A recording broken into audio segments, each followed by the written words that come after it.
Welcome back live. Ladies and gentlemen, it's a very special edition of the Mythicists Milwaukee Show. I'm your host, Rob Moore, keeping an all-seeing eye of Horus on the secular movement. And today we are keeping a sad pair of eyes on recent events as we have put together a really amazing panel of guests to ponder the perfect poetry of the passing of Acharya S on Christmas Day, just 2 days ago. We are joined, in fact, by no less a luminary than Aaron Ra, sipping a grain beverage. David Fitzgerald, author and San Franciscan.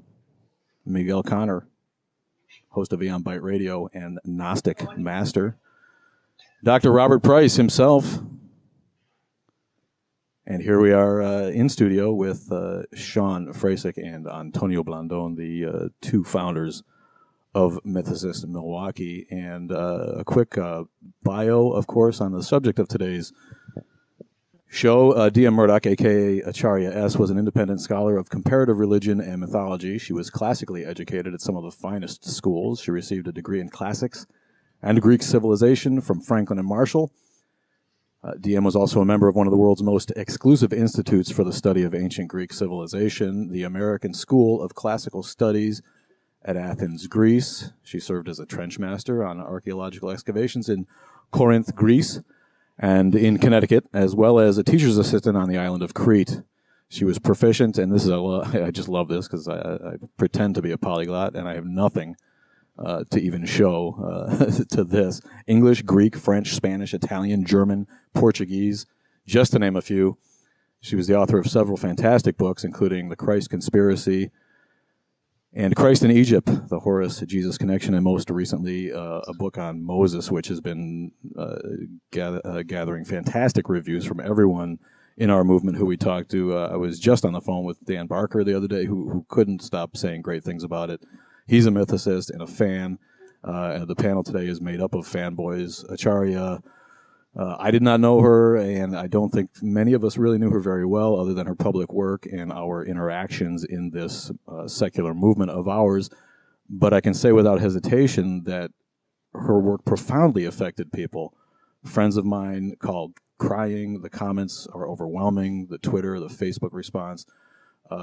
This is a person who touched people that she will never know and who changed lives. And I don't think any of us can really ask for contributing much more than that in this short time we have on this plane. So kudos to D.M. Murdock. She will be missed. And with that, I'd like to hand it right over to founder Sean Frasick. He's here with Antonio Blandon. Watching Zeitgeist and her contributions to the scholarly nature of that movie is really what opened our eyes to mythicism, and it brought us all together. So we owe her that. And why don't you take it away, Sean, and tell her what she meant to Mythicists Milwaukee.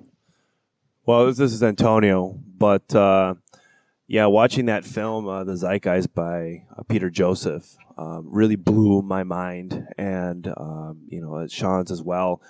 It was a concise, very short clip on the general thesis behind mythicism and astrotheology. It's safe to say I've seen that video at least 100 times since I first started.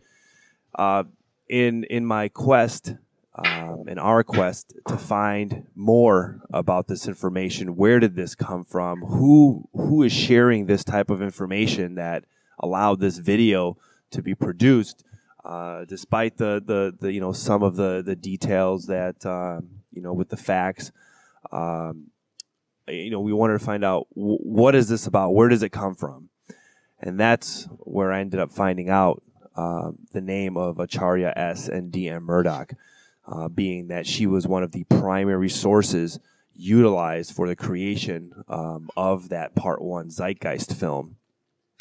In doing so, I ended up finding the Zeitgeist Companion Guide, which she did specifically to fight back all the criticism that came back regarding the Zeitgeist. So she went step by step, almost line by line through the film, getting other scholars' work to back up the statements, other historical documents and facts to back up all the questionable information. And that is essentially where Mythicists Milwaukee began. Our posts on Facebook, where we began, they're nice, short, concise memes. About 80% of the almost 200 memes that I have put personally on Facebook to share the information of mythicism and astrotheology have come from that companion guide. And Sean actually then reached out to her. This is before we even had the opportunity to meet Miguel Connor, who he is with us right now and will be the host of our debate series, which Rob will discuss further. She reached back to us, and to me, that blew my mind.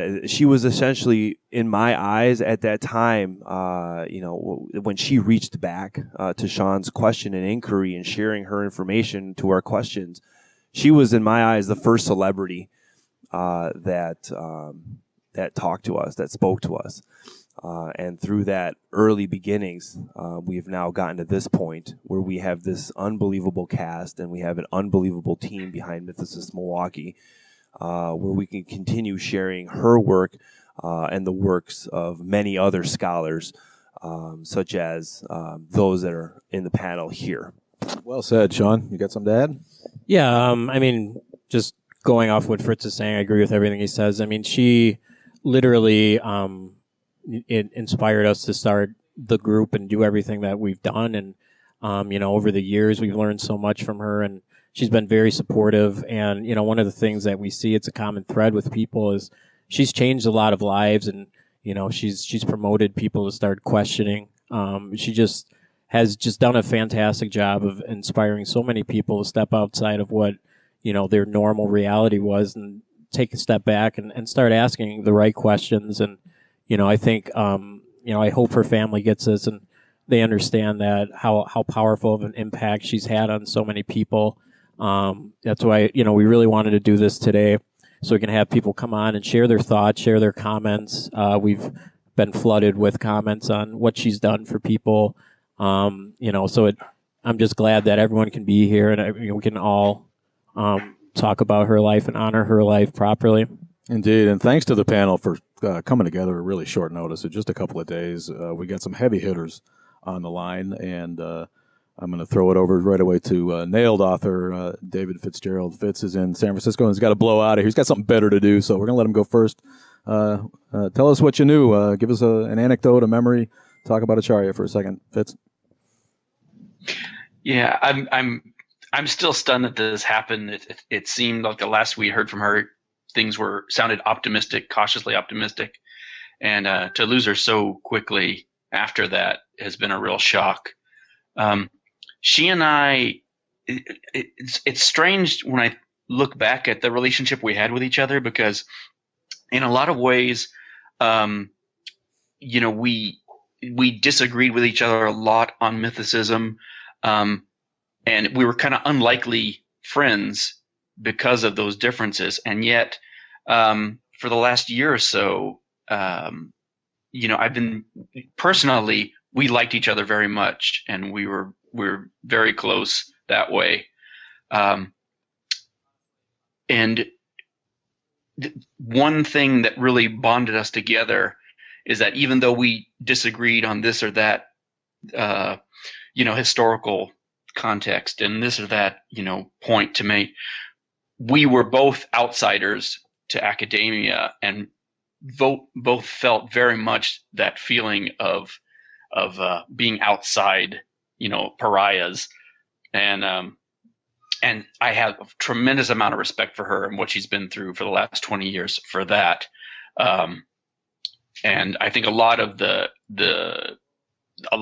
dismissal of her, to a large extent, is unfair, because she was a woman, because she was saying things that offended the Christian sensibilities, and because she was saying things that the secular academia wasn't saying at the time and still has trouble with. And I think Dr. Price and Richard Carrier can vouch for that as well, what that's like. But the thing I just wanted to say the most was how touched I was that we were able to be friends, especially this last year, and be there for each other. And if nothing else, the fact that she helped inspire Mythicists Milwaukee, I'll always be grateful to her for that. Well, thanks for that, and she certainly did. To me, she was the first mythicist. I didn't know anybody much like these two guys when I first watched Zeitgeist and found out about any of the topics in it. It just made so much sense to me. I'm like, where has this information been my whole life? Minas Papageorgiou writes from Greece. He's actually the founder of Greek Mythicists, the only other, as far as we know, the only other actual mythicist organization out there besides ourselves here at Mythicists Milwaukee. Acharya was a visionary. She was trying to show a link to the past, talking about personalities that shared the same ideas since the 18th century and the Enlightenment and the beginning of the free thought movement in Europe. So, this stuff is nothing new, but he makes a great point that she was bold enough to challenge the status quo in a country like America that's so deeply steeped in religion. Bob Price, we're going to go to you now. I know it's almost your nap time, so I want to make sure we get you in early too. What you're still tired from delivering toys, as we joked before the show the other night. Tell us your thoughts. Do you have a sense that she hung on to till Christmas Day in a last bit of wry humor, maybe? I don't know. I'd like to think so, and it's certainly an awful Christmas gift to the rest of us. But I guess it was no huge surprise, though it was. The old piece of liturgy, in the midst of life, we are in death, suddenly whammo, and it has to be that way because you can't just morbidly dread death, yours or that of others, because if you do, you're sort of getting acclimated to death and you're getting to be dead bit by bit. So it has to be a surprise. You have to be healthy minded if you can until it's interrupted. And that's the way it was with the news of her getting the cancer. Just hit me out of nowhere, and then her death was almost anticlimactic in that sense because it was the end of the process that surprised me. One thing of many that I admire about Acharya is that she, as a non-academic that is not affiliated with the institution and so on, to think of the self-motivation of what she did. She wasn't like so many people that are in the institution trying to do research because you kind of have to do that, publish or perish and all of that. She just was so enthralled with this ultimate concern, as Tillich would say, that she just had to know everything she could know and communicate everything she could communicate. And I find that just so admirable. I just wish more people thought like that. I've never seen the movie Zeitgeist. People have asked me often what I thought, and I said, sorry, I've never seen it, and I doubt if I'm going to have time. The way I first heard of her work was while I was being interviewed on a show for Minnesota atheists years ago now. I think they were talking about in my book, Deconstructing Jesus. I'm not even sure anymore, but they also brought up her book, The Christ Conspiracy. And so I thought I ought to read it to see what another mythicist was saying. And I really didn't like it. I thought there were all kinds of sort of amateurish flaws in it. And I wrote a long review. I mean, it really got me into researching this stuff, hunting down the assertions she made and the sources she had. And I wrote this pretty blistering long review, and I tried not to be impolite about it. But I thought some of the stuff, like the ideas that Krishna and the Buddha were crucified and so on. I thought, wait a minute, I've heard this before, but I don't know where you get this. And there were various assertions in there that I thought were off the wall, to put it bluntly. And once this appeared, I think it may have been in my journal I was editing at the time, the Journal of Higher Criticism. Once it appeared, I'd never had any contact with her, and she got furious with me, and it was no surprise. And I expected it, though I regretted it, but I felt the need to distance myself from the kind of work she was doing, lest I get written off along with her. And she really fulminated against me on the blog and so on. And I was really sorry about this. Well, months passed, and I somehow, again, I'm going senile. I forget how these particular things happened, but I was in a discussion of the claim that John Allegro made a lot about in his book, The Sacred Mushroom and the Cross, that there was some fresco in the catacombs that seemed to portray Adam and Eve and the serpent and the tree of knowledge, and the tree appeared to be a giant Amanita muscaria mushroom, the sacred mushroom of Vedic Hinduism, hallucinogenic mushroom. And I had always found that just extremely fascinating. Like, what is this? What iceberg is this the tip of? And then I read later that, oh no, that's not what it is. It's a particular stylized representation of a particular kind of tree from Italy, and that's all it was. Well, I'm now no longer sure that's correct, but at the time I found it pretty convincing, and I said that, I don't buy this, sadly, as interesting as it is. And then someone challenged me on that and said, I don't think this guy's refutation, whoever it was, is really holds water, and I still don't quite know what to think of it now, but I replied with, tell me more. I have nothing invested in this. I hope it is true. What do you have in mind? Well, she then emailed me, having been party to that discussion, unbeknownst to me, and she said, I'm surprised you're willing to rethink this, and or anything else, I'm sure she meant. And I contacted her and explained, and I said, look, I know I offended you. I knew I would. I didn't want to, but I obviously have hurt you, and I want to ask for your forgiveness. And she and I became great pals after that. And it was like a burden off my shoulders. But then she later admitted that she did actually receive the correction.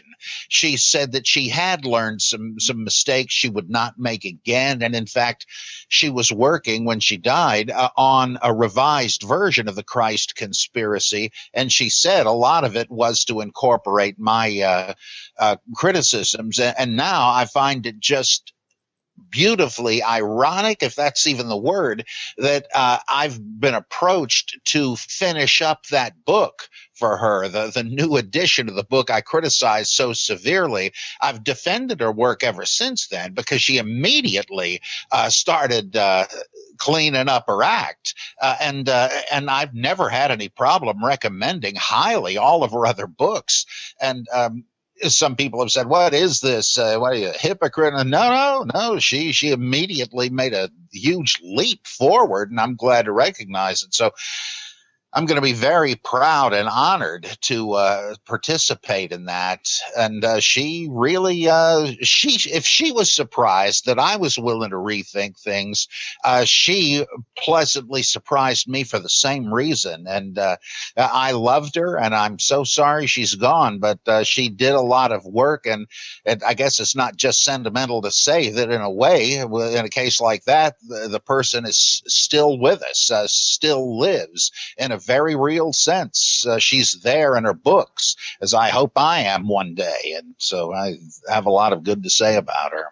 Well, I think that's one of the things, for those that knew her, that fire and that passion. That's why I chuckled a little bit when you said that she came at you like that. She really brought that. She really brought something special with her fire and her passion. When she was on something, she knew, like, she had to get it out there and had to make it known. I mean, we had conversations where I would see someone would comment on a Facebook post, and she would go back and forth like 20 times with this person. And I reached out and I'm like, Acharya, this guy might not be worth your time. And she's like, no, I'm a teacher. I've been doing this for 20 years. I'm going to make sure that he knows what the right information is. And then, she really had that fire and that passion. It didn't matter who she was dealing with. We just want to make sure we mention, her family does need help, with funeral costs. So if you go to Stellar House Publishing, if you purchase her ebooks, you can donate as much as you want. The family won't take a cut or a percentage away from that. They'll get the 100% donation. And you'll also receive her ebooks, as a gift for that donation. It's at stellarhousepublishing.com, stellarhousepublishing.com. We have with us today the Texas tornado himself, having recently survived a tornado, among other signs of the apocalypse. He's everyone's favorite creationist basher, and the ZZ Top of atheism. Aaron Roth, thanks for being patient.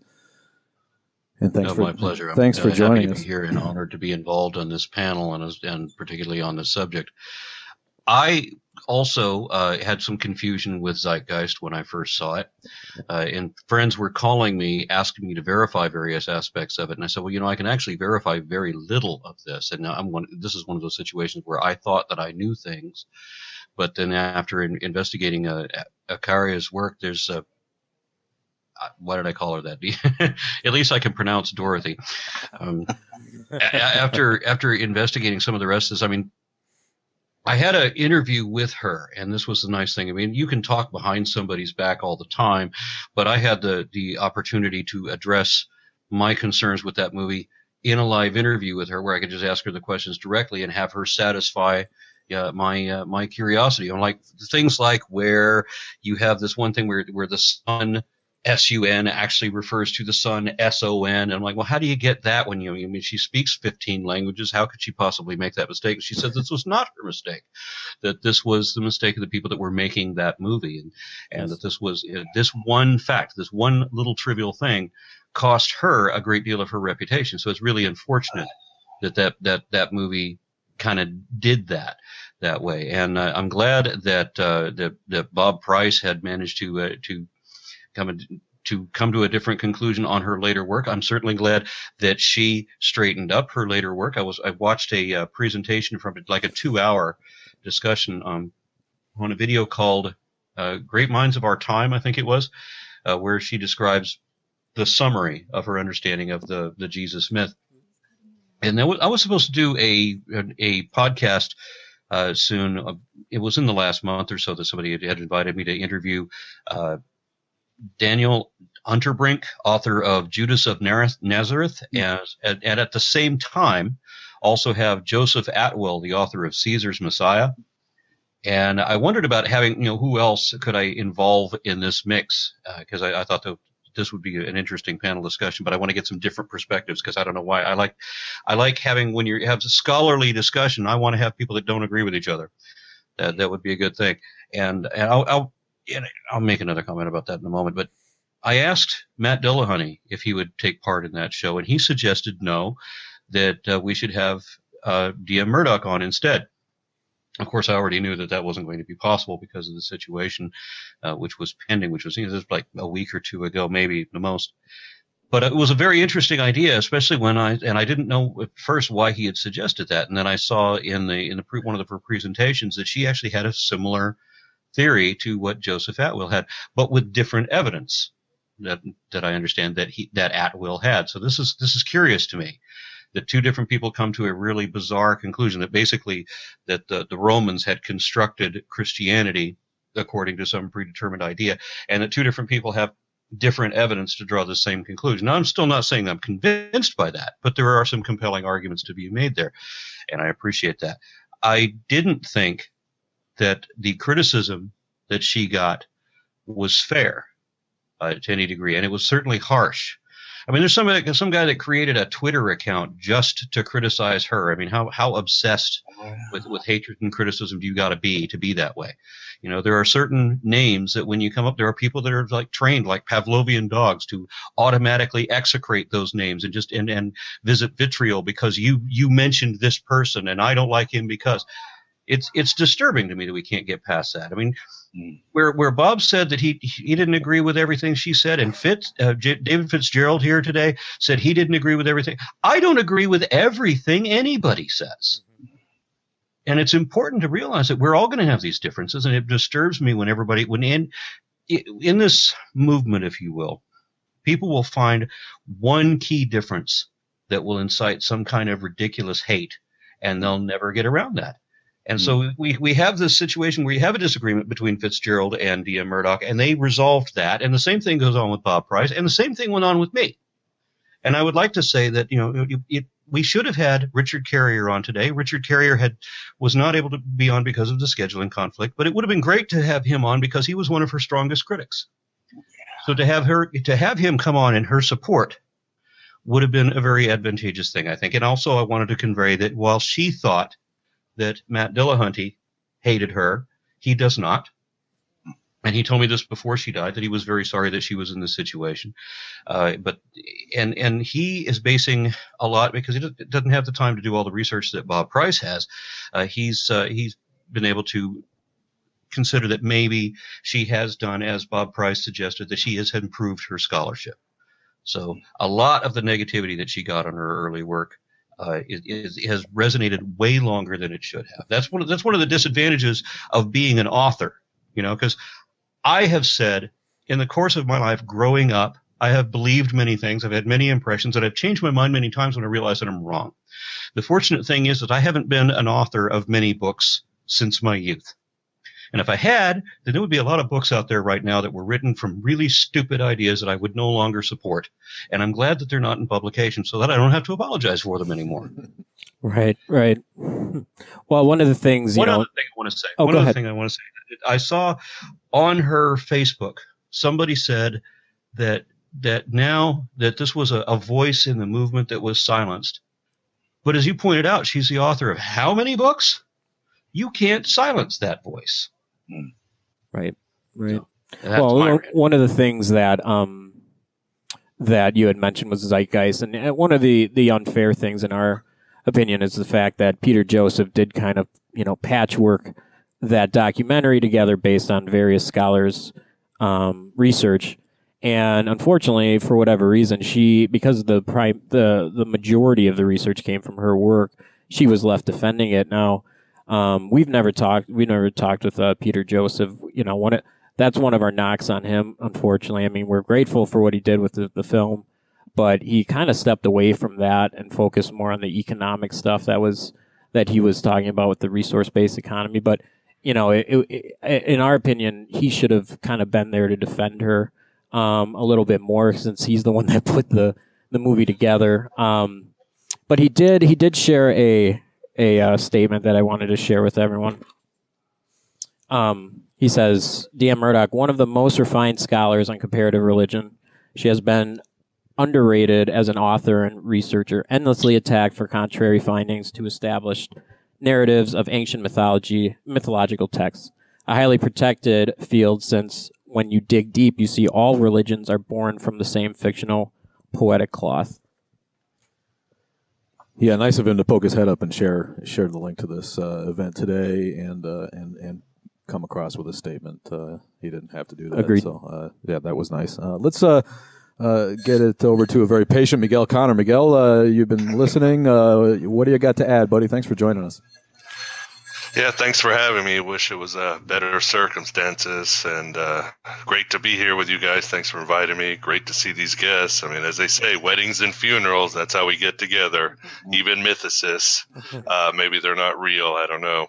But yeah, Acharya, of course, like so many of her followers, her work liberated me. I remember my best friend who was handing me sheets of paper, photocopies of the Christ conspiracy around 2001, and I was a Catholic back then, and reading them and going, oh my Lord, it was like a nuclear bomb had gone into my head. For the first time in my life, theologically, I was free. I was liberated. That's what Acharya did for me. And then years later, reading the Christ Conspiracy and Sons of God, and becoming even more free. It was around 2006, around there, when the Free Thought Media that was run by the old infidel guy, I started doing the Aeon Byte podcast, and needless to say, I asked Acharya to be there. Bob was my first guest, and Acharya, I believe, was like my third guest. And we immediately started a friendship. It was more than just her guest. We started emailing and talking and exchanging things, and I was just very impressed. More impressed is all the conversations we'd have throughout the years. We didn't just talk about religion or philosophy or politics. I mean, she was really a full woman in every aspect. We would talk about kids, birthdays, how to change diapers, and she would tell me her life story. And I just saw a woman of immense strength, immense passion, immense goodness. I mean, I was so honored she was my friend and, in a way, mentor.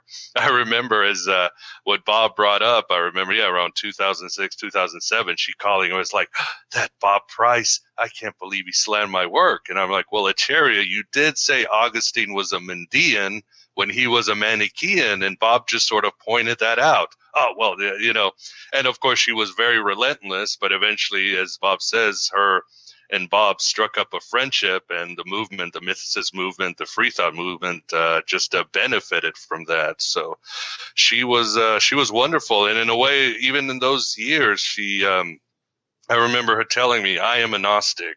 And I was like, Acharya, you're a Gnostic? Well, I don't believe in all that psychedelic nonsense of aeons and demiurges and all that weirdness.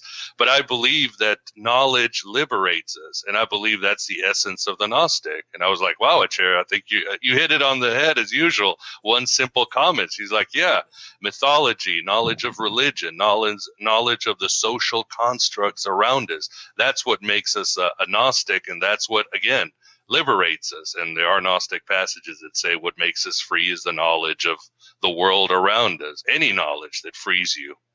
So she definitely, in that respect, she was, I can't say enough about it. And I'm sure, again, like her followers, she liberated so many people. It was wonderful to have her as a guest. It was wonderful to have as a friend. I remember her email. It was in May. All of a sudden, I woke up and I saw she'd emailed me like at 3 a.m. And it was this long email about cancer. And it broke my heart because it's the first time in 8 years or 9 years that I sensed fear in her voice. She had never been afraid of anything or anybody. And there was this bone chilling, heartbreaking fear in her voice about the cancer. And of course, she was a scholar about the whole thing. She broke down the possibilities, all the treatments she could take and everything else. And I called her that day and we talked, and she had sort of calmed down. And again, she wasn't going to run away from it. She was going to take it head on. And she was going to take it as a scholar. She was going to find out all the treatments and everything else. And it was sad because I, of course, as some of you know, I had an issue with my newborn. She was in the hospital 3 months, and she was fighting for her life a couple of times. And I sort of didn't talk to Acharya, but I called her a few times while I was in the waiting room, and she didn't answer. And I just supposed, well, she's got her shit, I've got mine. I don't know if I can say that here, but I just did. And she later on, I saw it was a post or an email. She said that things were getting better, and I was just very excited. But then, of course, everything went south, and now we are in a lot of ways we are poorer. I mean, I always thought I admired her because she always struggled and she always tried to do the right thing. I mean, I agree with David. She was sort of scorned because, and I agree, she was a woman, she was an independent scholar, and she was taking on things that nobody really wanted to touch, or everybody wanted to, even academics, to sort of put it under the rug. It wasn't her idea of mythicism. I think is one of her great great accomplishments, one of the great things she's left to the world. But I think more than anybody, she really was the great mythologist or mythology scholar of our era. I mean, she really sort of took the mantle of Joseph Campbell and Carl Jung and Eliade and all those, and she really injected mythicism into the mainstream of the world. I mean, I think she made myth cool again. I think she made religion cool again. I mean, it was the lattice of religion was just, it was a beautiful thing, and a beautiful thing she would, we might say, sow in her books, how everything is connected, how everything comes from a source. I mean, that to me is really a great gift she left to the world. I think that kind of gift should, like with me, should make religious people, their experience richer. It should make atheist people richer. It really makes humans richer. Again, in the tradition of how Joseph Campbell and Carl Jung were able to do. So I really can't say enough about her, and I don't think I ever will, but I will continue to try. Something that I would like to mention is that years ago, I think it was 2011, I just dug it up today. We were talking on the phone. Again, we'd have these conversations about religion and organic treatments and all that fun stuff we would talk about. And I was like, well, when do you want to come on the show again? You're kind of in the middle. You're in between books. We've hit all these topics. And she says, well, I want to do a show about death. I want to give you my views on death. And I said, okay, Acharya, we'll do a show on death. And we did that show. And it really was one of her, you might say, lowest rating shows on AM Byte. And I sort of just shelved it somewhere in some cyber basement. So I have dug up that interview. I haven't listened to it. I just saw it today, and I am going to release it next week so everybody can get an hour's view of Acharya talking about the different possibilities of death, her views on dying and everything else. It'll just be her voice, and that's it. So I think it's, again, it's a small contribution I can give to the world, and hopefully a small thing I can give to her and her memory, but it's I guess we got to start small. So I thought I'd put that out. Thanks. That's fantastic. And I was asking before we went on the air which of us knew her best, and it sounds like it's you, man. You it sounds like you had a real friendship with her. So sorry for your loss there. We really didn't know. Most of us have kind of just bumped into her. Aaron and I were both lucky enough to interview her shortly before the end, and that's really the only interaction I ever had with her. She seemed to have a keen, obviously she had a keen mind and a very wry sense of humor. I asked Bob before, and I can't help but be fascinated with the poetry of her passing on Christmas. Do you think she kind of tried to do that, Miguel? I don't. Sometimes it's the stream of life. These things sort of start to make sense after they happened. Sometimes it's subconscious. Sometimes it's the way it is. I mean, yeah. Remember the first time you met Sean? You and me met. We met over here in Chicago at the coffee shop. We basically had an hour of Acharya fan fiction for it. I mean, that's all we basically talked about how great she was and da. So that was a wonderful time and a great conversation. And again, she really influenced her. And right now there's so much going through my mind, and I feel so terrible for her son. I know a lot of followers and really close friends are struggling, and I always said she would tell me things like, I am tired of struggling. I am tired of having to make ends meet just barely. Why is my life like this? Because all of us have moments of doubt, of course. Are we on the right path? Should we have been stockbrokers or sold, insurance and all that? And I think Acharya and I would tell each other, it's like, okay, maybe we're going to be broke and sort of unknown in our little niche world, but what about the people we've touched and affected? Isn't that worth it at the end of the day? And we sort of always left it an open-end question, because obviously Acharya had, when it comes down to it, she had one passion in life, and that was her son. Mythicism and religion, all that was a distant second. She wanted the best for her son, just like I want the best for my children. And it was always that wonder, is this the right path? And part of me always wished, like, God, I wish she could have, she could have been, she always talked about, it's like, God, look at the Tim Freak and the Jesus Mystery. Those guys are bestsellers and doing so well. And I would always say, well, Acharya, don't worry, your work will have so much more longevity, and it will be deeper, and it will strike farther than any of the work. I used to call her, you are the matriarch of mythicism. You are the queen mythologist of the world. But at the end of the day, of course, I thought, God, I wish you could just have that success so you could just buy your son more stuff. I know he loves you, and you love him to death, but she had a hard life. I mean, I think we could all agree to it. The stories about the father of her son and other things that happened, the attacks people would give her. She had many health issues that she basically hid from the world, and those things were almost crippling to her constitution. So, I guess, I mean, right now it's just a whole stew of emotions coming out from me, and I never met her in person. I wish I had. Again, we had hours of conversation on the phone, emails. She was on the show. We were always sort of touching base with each other and trying to figure out, and it's a pity I never met her as a person, but so it is.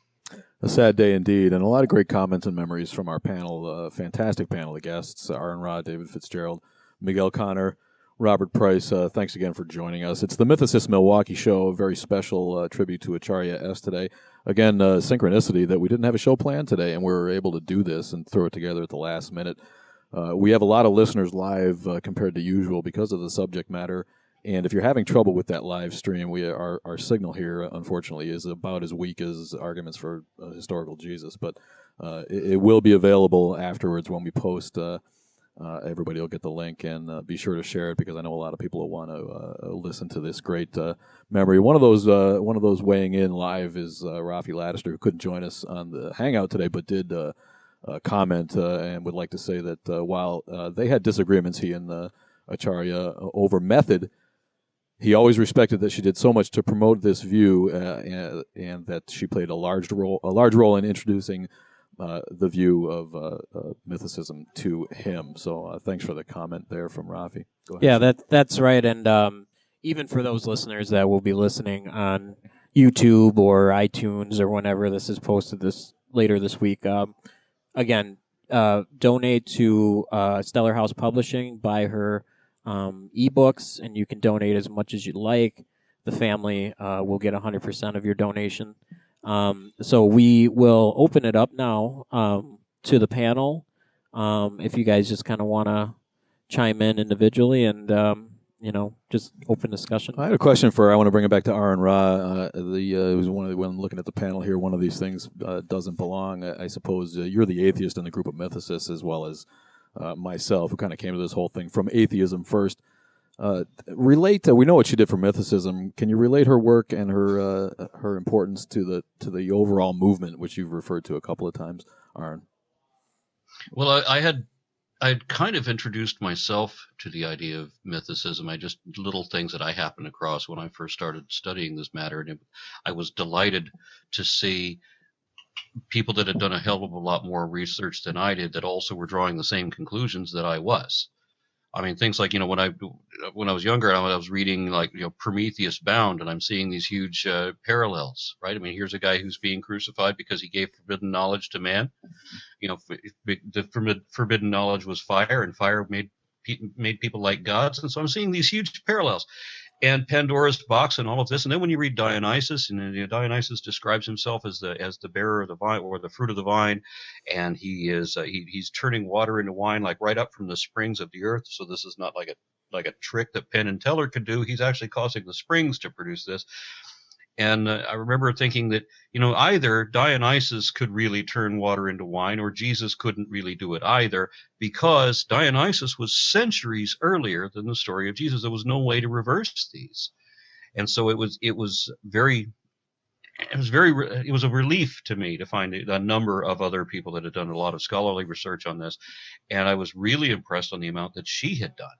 I mean, I read, Did Moses Exist? The Myth of the Israelite Lawgiver, and I was really impressed with everything that she knew there. And I wish that I could verify all of it myself, because that's what I always want to do. I don't want to know, that there is evidence of this or that. I want to know specifically what it is. What are the citations? Where can I go look this up myself? Unfortunately, in her case, it's written in so many different languages, there may not be an English copy. So I don't know how I would be able to verify all this. I have the same problem with Richard Carrier. I want to look up everything that he says too. I was really surprised that I knew something that she didn't. In our interview, I brought up the Westcar Papyrus and the story of the Pharaoh Senefru and his mage Jajamak, and how they folded a lake over onto itself in order to retrieve a lost piece of jewelry. And she wasn't aware of that myth. And I was really stunned with everything that I'd read from her before I did the interview. And then, of course, in the context of the interview as well, I was like, how did you not know this? You know all of that. So I was a little proud that I knew that one thing that she somehow hadn't stumbled across. I will add as well that Sean, actually in his research as well, ended up finding a parallel to a story prior to the Moses story of river turning to blood.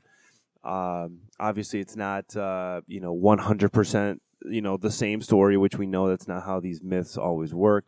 But she also did not know about it, and she researched it herself. Found some other primary sources or other sources to back it up. But she was graceful enough to cite us in her book to say, also see Mythicists Milwaukee. So, we were very proud of that. And one quote that I love to share on Mythicists Milwaukee from Acharya, and perhaps maybe Dr. Price can elaborate, and then everybody else can chime in. But she says, we have no primary sources providing that Jesus Christ actually existed. No legal documents, no glyphs, no papyri, no statuary coins, nothing. All we have to go on is hearsay, the bulk of which is secondary, tertiary, and so on. Only 2 Gospels are accepted as having come from alleged eyewitnesses, and these constitute but a few dozen pages with little biographical or historical material, yet full of miracles, impossibilities, and improbabilities. All the rest of Christian literature represents sources that are secondary or tertiary, etc. I just love that quote. Yeah, in fact, only fundamentalist axe grinders argue that Matthew and John were written by eyewitnesses, and that's because they sort of need them to be.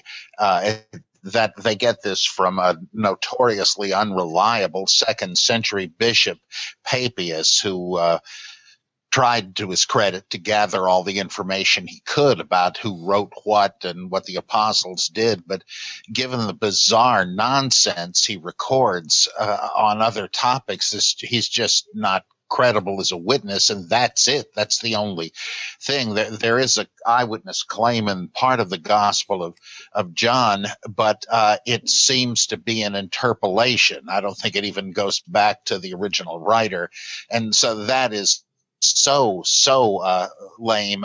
But even if you grant it, it's interesting to see how a friend of mine, Julian Hayden, pointed this out to me, that so much of what the Gospels report appears even there to be credited to hearsay, basically, that Jesus did this, and the word went throughout all of Judea, and so on. And it sort of sounds like, well, wait a minute, who actually claims to have seen this?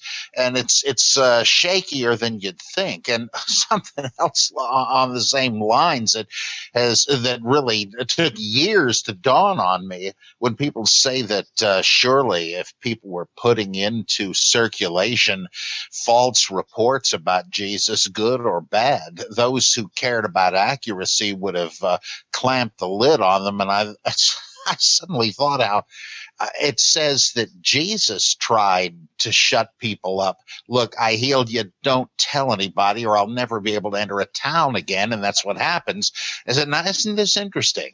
We're never told the apostles tried to keep the lid on anything. That's just the daydream of apologists. But we are told that Jesus himself tried to clamp the lid on miracle stories about him, and he couldn't do it. I mean, if you say that about Jesus, it's, the whole thing, even if you look at the Gospels as something that kind of ought to be historical, they undermine it. But with Acharya, something you mentioned about how some strange thing that you would have thought she knew because her knowledge was so comprehensive, and she was delighted to find something she didn't know.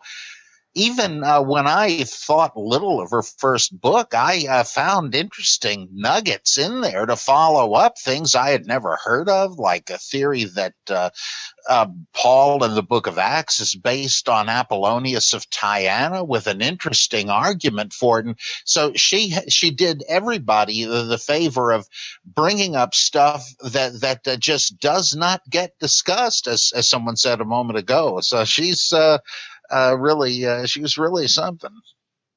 Yeah, and we're being flooded right now with comments on the chat room, easily more comments than we've ever had live on the show. And most of them right now are related to the fact that she had a beautiful sense of humor and was a person who was very easy to laugh. I don't know if we're giving the impression that she was not that, but all of a sudden we're getting listeners who want us to reassure that everyone that, as we all know, she had a beautiful face and a beautiful smile, and she was a funny person who enjoyed laughing and smiling. So we certainly don't want to create the impression that she was always on the defensive about her work or other wrong-headed impressions. Jordan S. writes, I still can't believe that D.M. Murdock is no longer with us. I can't help but deeply grieve for the loss of her brilliant light. For me and countless others, her work was a light in the dark. She was a brilliant scholar, linguist, and polyglot. Her work changed my life and brought many new people into my life. She deeply changed and contributed to my person and how I see the world. She will be so very missed. And Keith writes, death always brings sadness, but beyond that, I think Acharya would have had a good chuckle about her own death on this day, Christmas. In my sadness, I can hear her laugh at such irony and thus enjoy a smile upon my face. R.I.P. Acharya, and many thanks to your research and withstanding the assaults from all sides and daring to speak out. And one more comment from K.R. Paul. This is so very sad. Her work had a profound impact on my life as well. She will be missed, and yes, her work will live on forever. And here's another one even from Margaret. I am so sad to hear this news. I will miss her friendship. She was the best in her field of study. May her hard work live on. And I think, Bob, you made reference to the fact that her work will live on, and in that way, she's immortal. She's done things that will last in perpetuity, and she's affected people, as we just heard witnesses testify to the fact that she's changed people's lives who she never met. You still with us, David Fitzgerald? You still there, Dave? I'm still here. All right, buddy. Let's throw it back to you. As an author, what would it mean to you to have people have this kind of discussion about you after you pass, my friend? It's funny because I was thinking exactly that when we were talking about this just now. Yeah, I only hope I have a quarter of the attention that she garnered through her life, and I hope I don't have to go through a fraction of the crap that she had to deal with for her entire life. Yeah. Well, I think that's, it's funny. When we first met David, we met at Apostacon, and I don't know if you remember this. This was the Apostacon we went to that kind of like opened our eyes to like the different people that were speaking, and I approached you and I said, hey, I'm from Mythicists Milwaukee, and then the first thing that came out of my mouth was, oh yeah, Acharya S, and then we just started talking about D.M. Murdock right there. So it's funny like how she really did bring people together. I didn't even know. Like I was comfortable talking to you just because I knew of her and I kind of understood the subject. It was really in my infant stages when I was starting to learn about it. But yeah, she really based on the comments and what Rob is saying, she really inspired people to take that next step and do things that they to start questioning. I think of something, one of my favorite gospel parables is that of the talents of silver, where this guy, I think he's a king or something, and he's about to go away on some big business trip. He's at least the big boss, and he calls in 3 of his servants who were all financial functionaries somehow, and he gives the first guy 10 talents of silver, and he said, I want you to trade with these and make me some money, and I'll be interested to see what you've done when I get back. And he calls in the next guy, and he says, I'm giving you 5 talents. I want you to invest them, etc.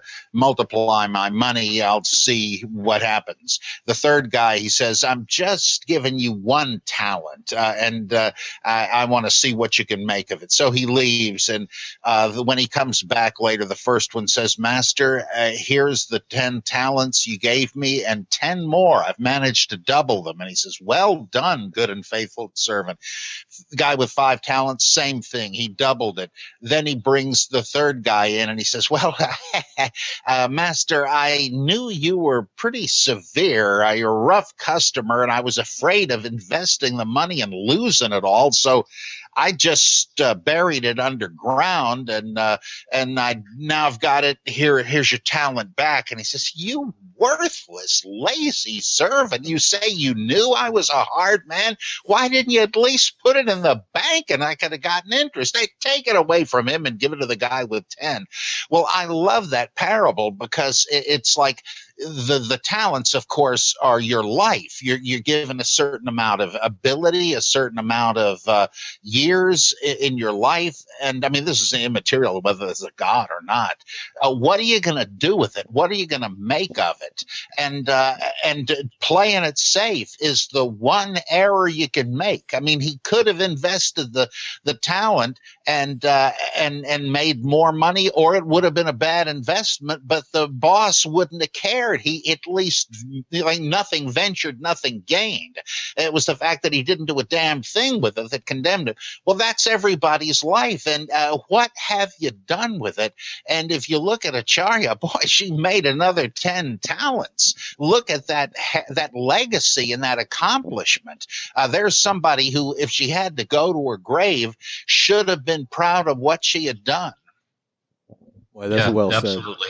I have to concur with that. I mean, I'm envious of some aspects of her life. I mean, the ways that she was able to learn, the places that she had been, and the different aspects of her life, so much more varied than my own experience. As I said, a little bit envious that she was able to have such a breadth of experience that way. Indeed, a unique set of experiences, and a unique person who we are eulogizing here. Go ahead, Antonio. Miguel, would you elaborate on how many times you've had her on your show, and maybe some of the different topics you've discussed with her on your show?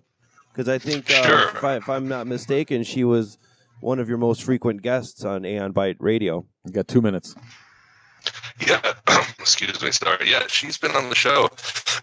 I'd have to see, probably about maybe 15 to 20 times on varied topics, from obviously mythicism, Jesus, the Mythicists' view of the founding fathers, quite a few, and of course we would talk a range of things. I mean, it was just we covered as many bases as possible. Last year she was on talking about her book on Moses, and again, as you guys said, is her sense of humor and the way she was able to her sense of justice. She was able to call out wrong and back it up with facts. It doesn't matter what faction, religion, or group it was. So we had a lot, and we covered a lot, and it's a pity that we won't be doing more. But again, I'm going to put out that interview with her on her views on death and dying, and then it'll be up next week, and I'll be listening for the first time with you guys.